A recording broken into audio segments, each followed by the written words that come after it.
আজকে আমি রান্না করব কুসুরের গুড়, নারকেল আর পোলাও চাল দিয়ে একটা পায়েস। দুধ ঢেলে দিলাম। এই পায়েসটা অনেক মজা হয়, আমার নানির হাতে আমি মাঝে মাঝে খাই, খেতে বেশ মজা লাগে। আমি কোনোদিন মনে হয় না রান্না করেছি এই কুসুরের গুড় আর নারকেল দিয়ে, দুধ দিয়ে, এই আমার মনে হয় প্রথম। আপনারা কেউ কি বানিয়েছেন কুসুরের গুড়, নারকেল আর পোলাও চাল দিয়ে সাথে দুধ? আমরা সাধারণত চিনি আর খেজুরের পাটালের গুড় দিয়ে বানিয়েছি। এই কুসুরের গুড় দিয়ে পায়েস আমার মনে পড়ে না আমি বানিয়েছি, আজকে প্রথম বানাচ্ছি। দেখি কেমন হয়, নানির মতো টেস্ট হয় কিনা।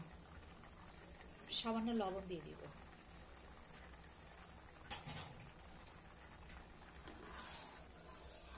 লবণটা ভালোভাবে নেড়ে দিই।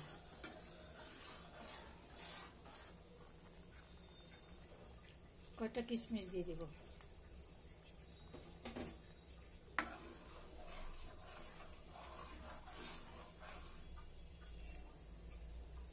এখনো সেদ্ধ হয় নাই, আর একটু হবে।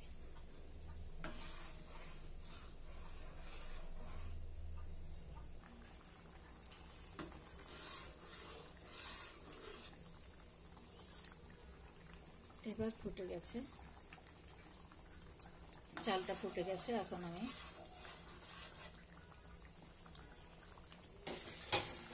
দুধটা গুলিয়ে নেব।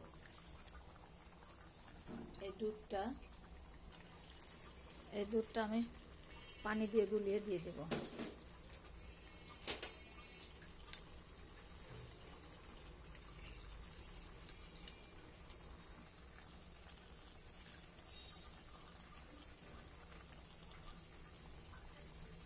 দুধটা দিয়ে দেব।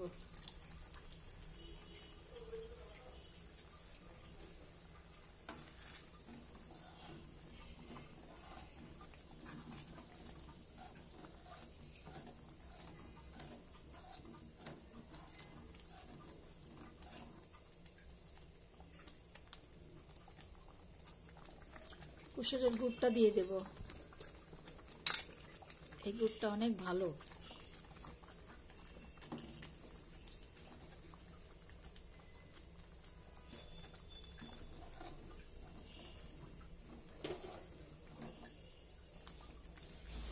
ঝালটা কমিয়ে দিয়েছি, গায়ে ছিটে ছিটে আসছে তো কমিয়ে দিয়েছি। আমি এই যে নারকেল দিয়ে দেবো এবার।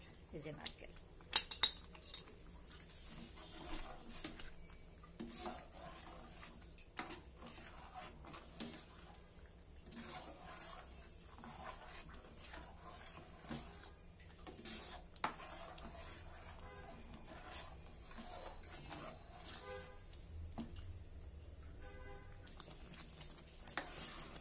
পায়েস আমার হয়ে গেছে। এখন আমি চুলা বন্ধ করে দেব।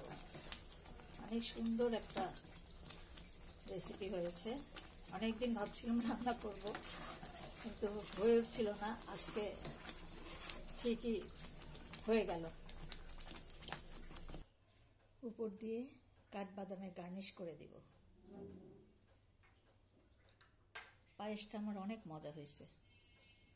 আপনাদের যদি খাওয়ায় দেখাতে পারতাম তাহলে বুঝতেন যে কতটা মজা, কতটা সুন্দর একটা ডেজার্ট।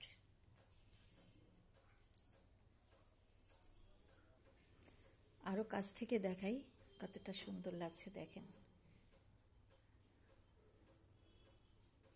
দুর্দান্ত স্বাদ হয়েছে। একটু বাড়িয়ে বললাম না? খুবই অনেক সুন্দর হয়েছে, অনেক স্বাদ হয়েছে, অনেক মজার থেকেও যদি মজা থেকে থাকে সেই মজা হয়েছে, রিয়েলি।